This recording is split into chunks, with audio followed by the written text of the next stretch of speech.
ओम शांति।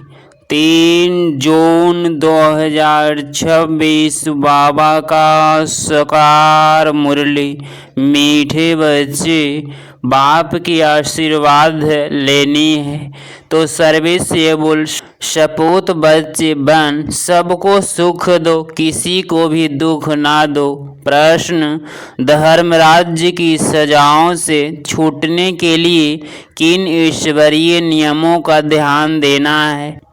उत्तर, किसी भी ईश्वर के सामने प्रतिज्ञा कर उसकी अवज्ञा नहीं करना है, किसी को दुख नहीं देना, क्रोध करना, तंग करना, यथार्थ ऐसी चलन चलना जिससे ईश्वर का नाम बदनाम हो तो उन्हें बहुत सजाएं खानी पड़ती। इसीलिए कोई कर्म नहीं करना है। माया के कितने भी तूफान आए, बीमारी उथल आए, लेकिन राइट रॉन्ग की बुद्धि से, जजमेंट का रॉन्ग कर्म से सदा बचे रहना। गीत कौन आया मेरे मन के द्वारे?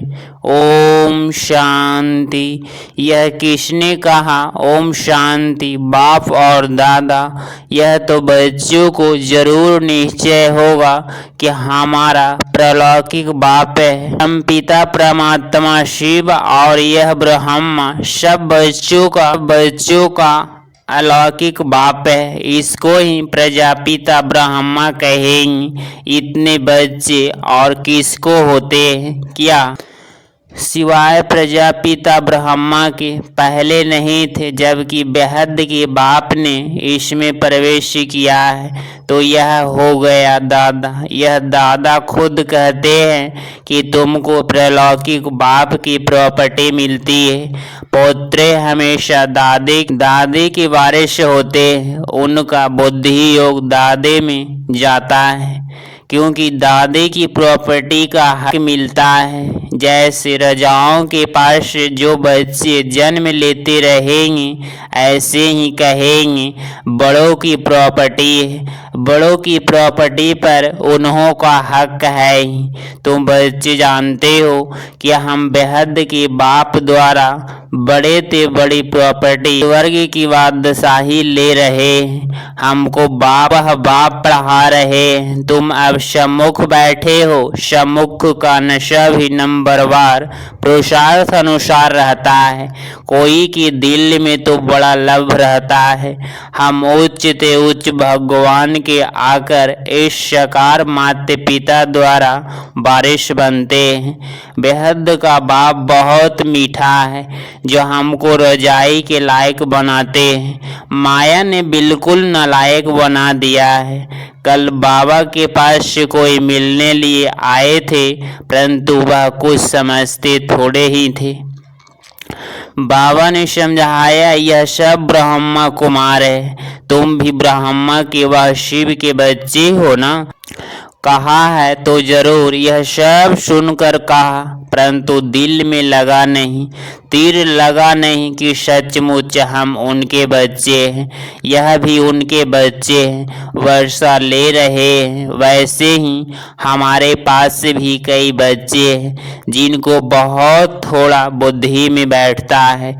वह खुशी, वह रुहाव नहीं दिखाई पड़ता है। अंदर बड़ा खुशी का पारा चढ़ना चाहिए, वह सारा चेहरे पर भी आता है। अभी तुम सजनिया का ज्ञान श्रृंगार हो रहा है। तुम जानते हो हम साजन की सजनिया है। एक खेरुत खेती का काम करने वाले की लड़की की कहानी है ना।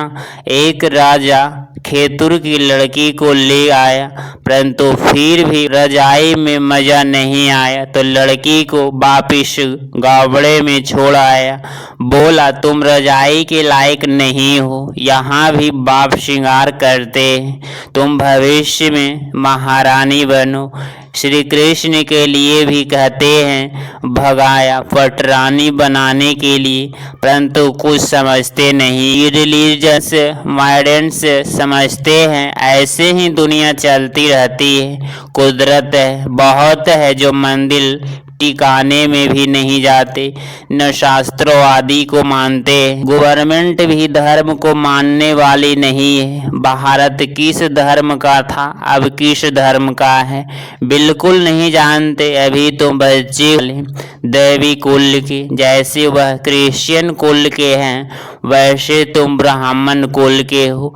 बाप कहते हैं पहले पहले तुम बच्चों को पतित शूद्र से ब्राह्मण बनाता हूँ। पावन बनते बनते फिर 21 जन्मों के लिए तुम दैवी संप्रदाय बन जाएंगी, दैवी गोद में जाएंगी।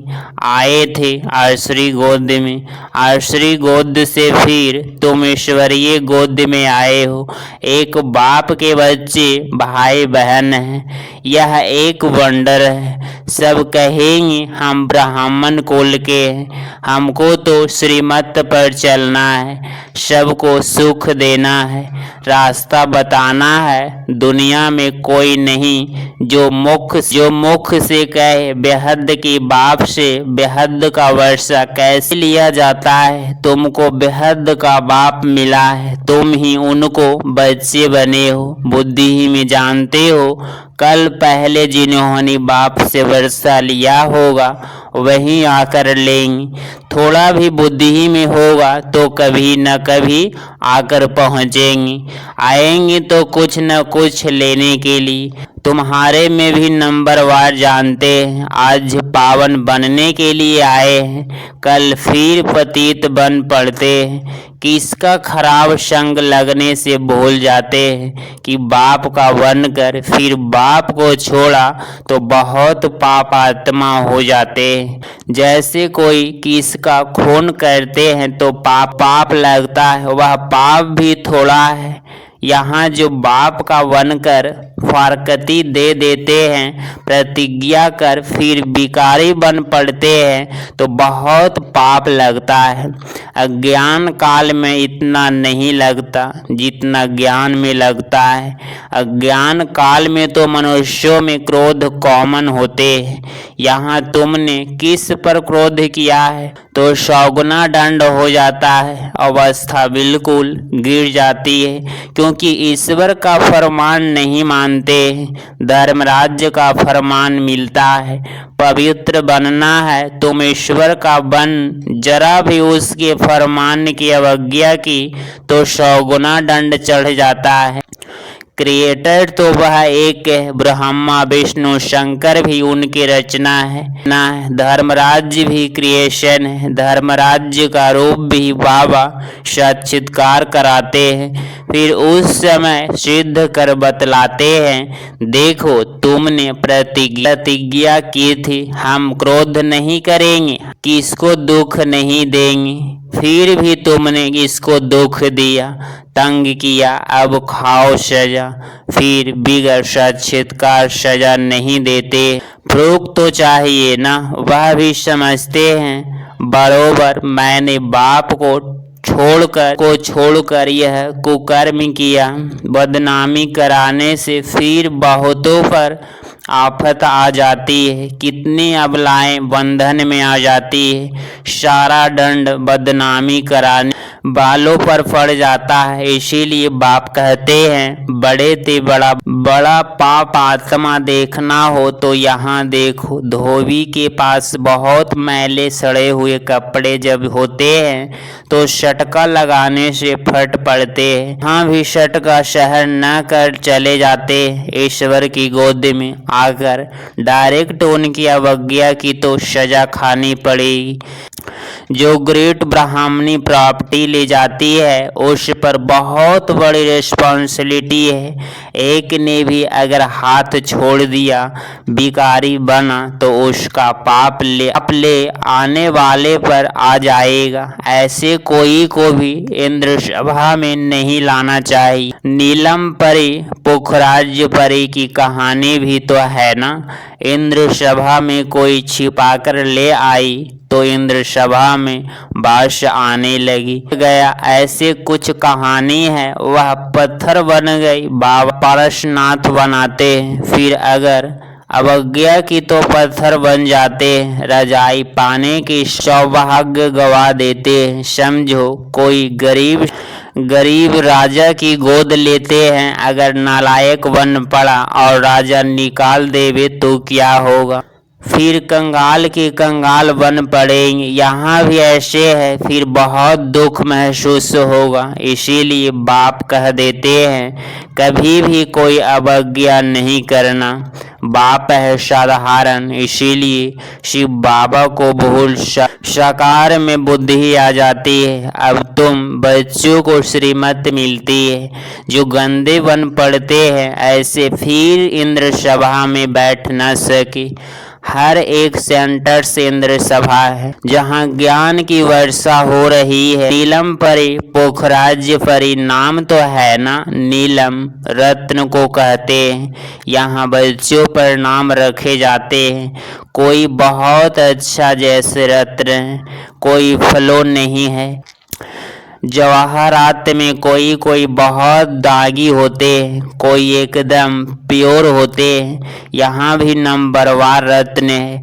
कोई रत्न बहुत वैल्युएबल है, बहुत अच्छी सर्विस करते हैं। कोई तो सर्विस के बदले डिसर्विस करते हैं। गुलाब के फूल और आग के फूल में भी कितना फर्क है। शिव पर दोनों चढ़ाते हैं। अब तुम जान गए हो हमारे में फूल कौन कौन है। उनकी ही सब मांगनी करते हैं कि बाबा हमको अच्छे अच्छे फूल दो। अब अच्छे अच्छे फूल कहाँ से लाए? रत्न ज्योत फूल तो कॉमन होते हैं। यह बगीचा है ना, तुम ज्ञान गंगाएं भी हो। दादा तो सागर ठहराना। यह ब्रह्मा है, ब्रह्मपुत्रा बड़े ते बड़ी नदी। कलकत्ते में ब्रह्मपुत्रा नदी बहुत बड़ी है, जहाँ सागर और नदी का बड़ा बाहरी मेला लगता है। बरोबर ज्ञान सागर बाबा है। यह चैतन्य ज्ञान सागर है। तुम भी चैतन्य ज्ञान नदियाँ हो। यहाँ तो है पानी की गंगाएं। वास्तव में नदियों पर नाम पड़ा है, परंतु आसुरी संप्रदाय यह भी भूल गए हैं। हरिद्वार में गंगा के किनारे पर चतुर्भुज का चित्र दिखाते हैं, उनको भी गंगा कहते हैं, परंतु मनुष्य समझते नहीं कि यह चतुर्भुज कौन है। बरोबर इस समय तुम स्वदर्शन चक्रधारी बनते हो। तुम हो सच्ची ज्ञान नदियाँ, वह है पानी की नदियाँ। वहाँ जाकर स्नान करते समझते कुछ भी नहीं, बस देवी है। मनुष्य को तो कभी भी 4-8 भुजा होती नहीं है, कुछ भी अर्थ नहीं समझते। तुम बच्चे जानते हो बाबा हमको क्या बनाते हैं? हम तो 100% बेसमझ थे। बाबा की गोद लेने से हम स्वर्ग के मालिक बनते हैं। भल यहाँ कोई राजा हो, परंतु स्वर्ग के मर्ग के सुख और अभी के सुख में रात दिन का फर्क है। तुम्हारे में कोई ऐसे भी है जो बाप को नहीं समझते, तो अपने को भी नहीं समझते। देखना चाहिए कि मैं इतनी खुशबू देता हूँ, उल्टा सुल्टा तो नहीं बोलता हूँ, क्रोध तो नहीं करता हूँ। बाप झट चलन से समझ लेते हैं कि यह बच्चा कैसे होगा। सर्विसेबल बच्चे बाप को बहुत प्यारे लगते हैं। सब तो एक जैसे प्यारे नहीं लग सकते। ऐसे बच्चों के लिए अंदर से ऑटोमेटिकली आशीर्वाद निकलती है।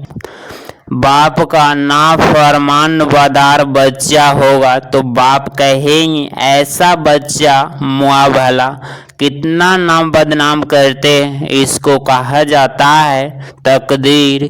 किसकी तकदीर में क्या है झट पता लग जाता है। बाबा समझाते हैं यह सपूत बच्चा है, यह कपूत है।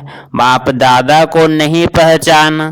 तकदीर में वर्षा लेना नहीं है तो क्या करेंगे? इस ज्ञान मार्ग में कायदे बड़े कड़े, बाप पवित्र बने और बच्चों न बने तो वह बच्चा हकदार नहीं हो सकता, उसको बच्चा नहीं समझेंगे, फिर कहेंगे हम तो शिव बाबा को वारिस बनाएंगे, तो बाबा एक ऐसे जन्म के लिए हमको रिटर्न में देंगे। इसका मतलब यह नहीं कि बाबा के पास से आकर बैठ जाना है। गृहस्थ व्यवहार में रहते सबको संभालना भी, परंतु ट्रस्टी होकर रहना है। ऐसे नहीं कि तुम्हारे बच्चों आदि को बाप बैठ संभालेंगे, नहीं, ऐसे ख्यालात वाले भटक पड़ते। यहाँ बाबा के पास तो बिल्कुल पवित्र चाहिए। अब पवित्र कोई बैठ न सके, नहीं तो पत्थर बुद्धि बन जाएंगे। बाबा कोई श्राप नहीं देते, यह तो एक लॉ है। बाप कहते हैं फिर खबरदार रहना, कर्मेंद्रियों से कोई पाप किया तो यह हमारा बाहरी मंजिल है। बाबा का बच्चा बना तो फिर बीमारी सारे उथल खाएगी, डरना नहीं। वैद्य लोग भी कहते हैं फलानी दवाई से तुम्हारी बीमारी बाहर निकलेगी, तुम डरना नहीं। बाप भी खुद कहते हैं तुम बाप के बनेंगे तो माया रावण तुमको बहुत हैरान करेगा, खूब तूफान में ले जाएगा। अभी तुमको रॉन्ग और राइट का बुद्धि मिली है और कोई को रॉन्ग राइट की बुद्धि नहीं है। सबकी है विनाश काले विपरीत बुद्धि। प्रीत बुद्धि तुम्हारे में भी नंबरवार पुरुषार्थ अनुसार है। प्रीत बुद्धि वाले बाप की सर्विस बहुत अच्छी करेंगी। अच्छा, मीठे मीठे शिकिलदहे बच्चों प्रति माता पिता बाप दादा का याद प्यार और गुड मॉर्निंग। रूहानी बाप की रूहानी बच्चों को नमस्ते नमस्ते। धारणा के लिए मुख्य सार पॉइंट नंबर फर्स्ट, ईश्वर का बच्चा बनकर जरा भी उसके फरमान की अवज्ञा नहीं करनी है। इन कर्मेंद्रियों से कोई भी कुकर्म नहीं करना है, उल्टे सुल्टे बोल नहीं बोलने हैं। सपूत बन बाप के आशीर्वाद लेनी है। पॉइंट नंबर 2, ट्रस्टी बनकर अपने गृहस्थ व्यवहार को संभालना है। ज्ञान मार्ग के जो कायदे हैं उन पर पूरा चलना है। राइट और रॉन्ग को समझकर माया से खबरदार रहना है। 3 जून 2026 का वरदान, तड़पती हुई भिखारी प्यासी आत्माओं की प्यास बुझाने वाले सर्व खजाने से संपन्न भव। जैसा लहरों में लहराती वह डूबती हुई आत्मा एक तिनके का सहारा डूबती है, ऐसे दुख की एक लहर आने दो, फिर देखना अनेक सुख शांति की भिखारी आत्माएं तड़पते हुए आपको सामने आएगी। ऐसी प्यासी आत्माओं की प्यास बुझाने के लिए अपने को अतीन्द्रिय सुख व सर्व शक्तियों से सर्व खजानों से भरपूर करें। सर्व खजानों इतने जमा हो जो अपने स्थिति भी कायम रहे और अन्य आत्माओं को भी संपन्न बना सके। स्लोगन, कल्याण की भावना रख शिक्षा दो तो शिक्षाएं दिल से लगेगी। यह व्यक्ति सारे सदा हर्षित रहने के लिए अपनी नेचर को सरल बनाओ, सहनशील बनो। सदा हर्षित रहना यह ज्ञान का गुण है, इसमें सिर्फ हानियत ऐड करना है। हर्षितपन का संस्कार भी एक वरदान है जो समय पर बहुत सहयोग देता है।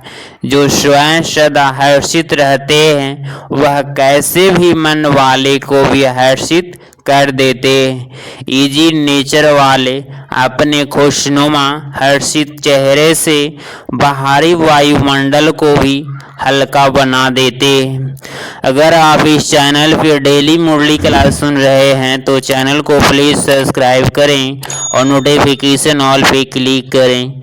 मिलते हैं अगली मुरली क्लास में।